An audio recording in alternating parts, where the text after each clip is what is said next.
बागेश्वर धाम के पीठाधीश्वर धीरेन्द्र कृष्ण शास्त्री की कुछ तस्वीरें खूब वायरल हो रही हैं सोशल मीडिया पर और लोग जमकर इस पर चर्चा भी कर रहे हैं और विवाद का एक बड़ा विषय भी बन चुका है। इस पे दो पक्ष हो गए हैं। तस्वीर को लेकर एक पक्ष सकारात्मक रवैया से देख रहा है, लेकिन जो एंटी हिंदू एक पूरी लॉबी होती है, जो पूरा लेफ्ट का एक विंग है, उनके लिए धीरेन्द्र कृष्ण शास्त्री इस वक्त सबसे ज़्यादा टारगेट में आ गए हैं। और इसकी वो वजह भी हम चर्चा करेंगे, लेकिन हुआ क्या है पहले ये बता देता हूँ। धीरेन्द्र कृष्ण शास्त्री सबसे बड़ी वजह है उनके निशाने पर आने की, क्योंकि वो एक कैंसर हॉस्पिटल अपने क्षेत्र में खुलवा रहे हैं, जिसका आधारशिला रखने प्रधानमंत्री नरेंद्र मोदी भी पहुंचे थे। फिर उसके बाद उन्होंने सामूहिक विवाह का, आदिवासी बेटियों की विवाह का एक कार्यक्रम भी रखा था, जिसमें राष्ट्रपति महामहिम द्रौपदी मुर्मू भी पहुंची थी। तो लाजमी है कि अब धीरेन्द्र कृष्ण शास्त्री जो लेफ्टिस्ट हैं, जो एंटी हिंदू हैं, उनके निशाने पर आएंगे। और इसकी सबसे बड़ी वजह है उनकी हिंदुत्व की विचारधारा को लेकर लड़ाई, जो इसके लिए वो हमेशा से जाने जाते हैं। अब उनकी कुछ तस्वीरें आई हैं जिसमें वो ऑस्ट्रेलिया में कथा वाचने गए थे और इस दौरान उनकी एक जैकेट और एक चश्मे का रेट बताया जा रहा है, प्राइस बताया जा रहा है। जैकेट का प्राइस कुछ 66,000 बताया जा रहा है और चश्मे को भी कुछ इतना ही बताया जा रहा है। और देश के एक बहुत बड़े वर्ग का कहना है कि धीरेन्द्र कृष्ण शास्त्री देश को लूट रहे हैं, देश को बेवकूफ़ बना रहे हैं, धर्म के नाम पर करोड़ों की लग्जरी वाली लाइफ जी रहे हैं। इस पूरे मामले को आप कैसे देख रहे हैं? अब ये बताओ भैया कि किसी को सकारात्मक बनाना क्या लूटना है? आप ये बताइए। अगर अध्यात्म से किसी को जोड़ दिया जाता है तो उसकी जो नकारात्मकता रहती है वो तत्काल ही खत्म हो जाती है। अध्यात्म वो मार्ग है जो सकारात्मक दिशा की ओर लेकर ही जाता है। अब आप ये मानिए कि अगर धीरेन्द्र शास्त्री कथा का वाचन करते हैं, हनुमान कथा सुनाते हैं, वो राम कथा सुनाते हैं, लोग उनके पास वहाँ पर इकट्ठा होते हैं और उनमें एक पॉजिटिव जो एनर्जी होती है उस कथा से मिलती है। देखिए, गप्पे तो सुनाते नहीं हैं, स्वाभाविक सी बात है। हनुमान जी की कथा सुनाते हैं, राम जी की कथा सुनाते हैं, उनके आदर्शों को सुनाते हैं, भजन को सुनाते हैं। वो भजन भी बड़े अच्छे अंदाज में होते हैं। उस वक्त जो एनर्जी मिलती है वो शायद कहीं पर और भी नहीं मिल सकती। और हम लोग मंदिर जाते ही हैं। अब अगर एक मैसेज अच्छा देने का काम, मुझे लगता है, महज मैं उम्र नहीं जानता, मुश्किल से 30 साल तो उन्होंने क्रॉस अभी नहीं किया है, ठीक है। तो 30 साल क्रॉस नहीं किया, 27 से 28 साल का एक युवा जो एक लाखों करोड़ों लोगों को अध्यात्म की ओर ले जा रहा है, तो उसमें बुराई क्या है भाई? आप ये बताइए कि स्वामी विवेकानंद शिकागो में जाते हैं और जिस तरह से भाषण देते हैं तो उनकी भी उपलब्धि को हम गिनते हैं ना। आखिर स्वामी विवेकानंद को तो हम करते हैं कि धर्म के मार्ग को ले जाने के लिए, अध्यात्म की ओर ले जाने के लिए स्वामी विवेकानंद का योगदान है। तो आज उनसे ही कम उम्र का एक व्यक्ति, एक युवा लड़का, ब्राह्मण लड़का, अगर मेहनत करता है, सदमार्ग पर लोगों को ले जाने की कोशिश करता है, तो बुराई क्या है? और एक बात और, अगर वो ढोंगी होता तो फिर वो कैंसर अस्पताल नहीं खोलता।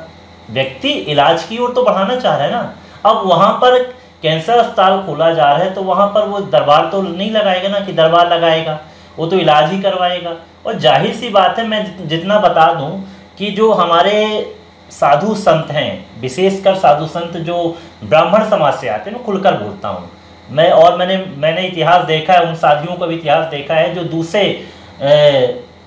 जाति से थे, वो किस तरह से जेल में गए और उनके क्या कर्म निकल के आए। मैं भली बात ही बोलता हूँ, खुल के बोलता हूँ मैं। तो एक ब्राह्मण लड़का जो कि हनुमान जी की भक्ति करता है और हनुमान जी की भक्ति उनके कुल से चली आ रही है, उनके ही कुल से वो दरबार लगाया जाता है। और ऐसा होता है, हमारे परंपराओं में होता है। हम ज्योतिष विद्या को मानते हैं।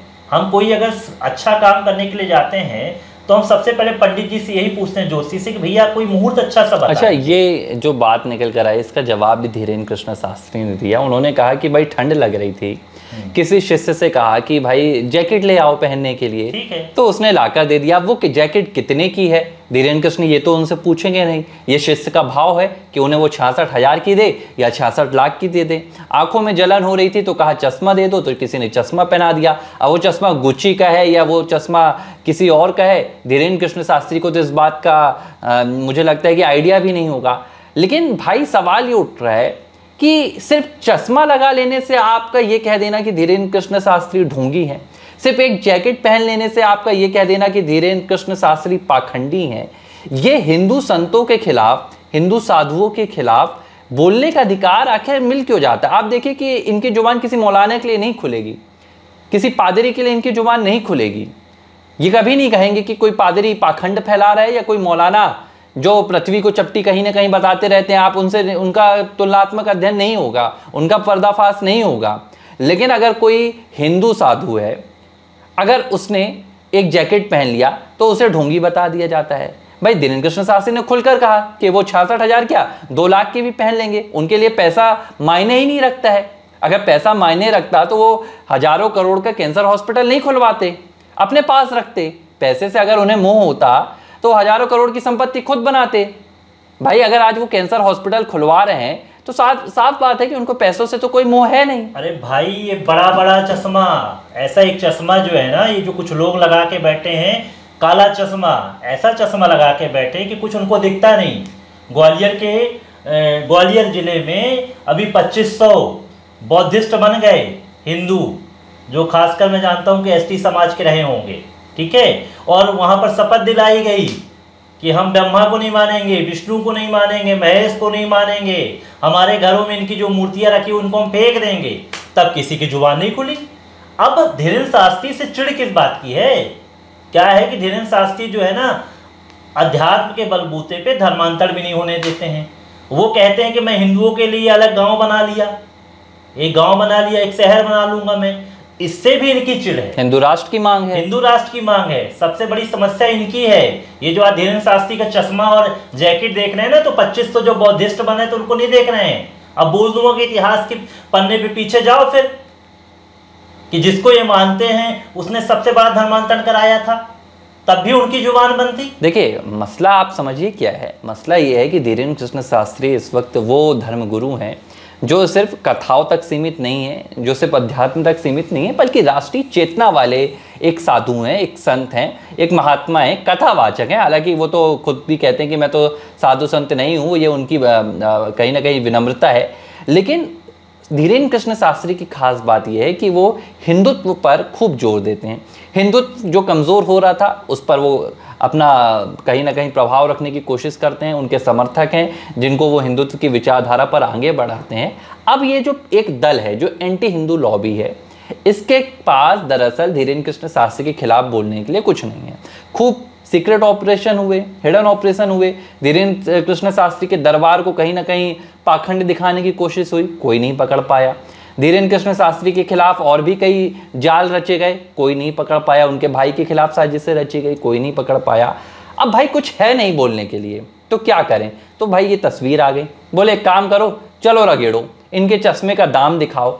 भाई अगर धीरेन्द्र कृष्ण, तो क्या चोरी के पैसे से वो पहन रहे हैं? उन्होंने कोई बड़ा अखबार का घोटाला तो किया नहीं है, उनकी कहीं सरकारें तो रही नहीं है देश में 60 साल की, वो उस पैसे का कहीं ना कहीं भोग रहे हैं। भाई शिष्यों ने पैसा दिया, उन्होंने पहन लिया। अब इस पूरे मसले को लेकर उन्हें ढोंगी और पाखंड बताकर ये पूरी लॉबी जो है ये धीरेन्द्र कृष्ण शास्त्री को निशाना बना रही है कि उनका जो मिशन है हिंदुत्व का उसे कमज़ोर किया जाए। उनका जो मिशन है जात पात की करो विदाई, हिंदू हिंदू भाई भाई, उसे कमज़ोर किया जाए ताकि इनके जो अपने एजेंडे हैं ये फलते फूलते रहें।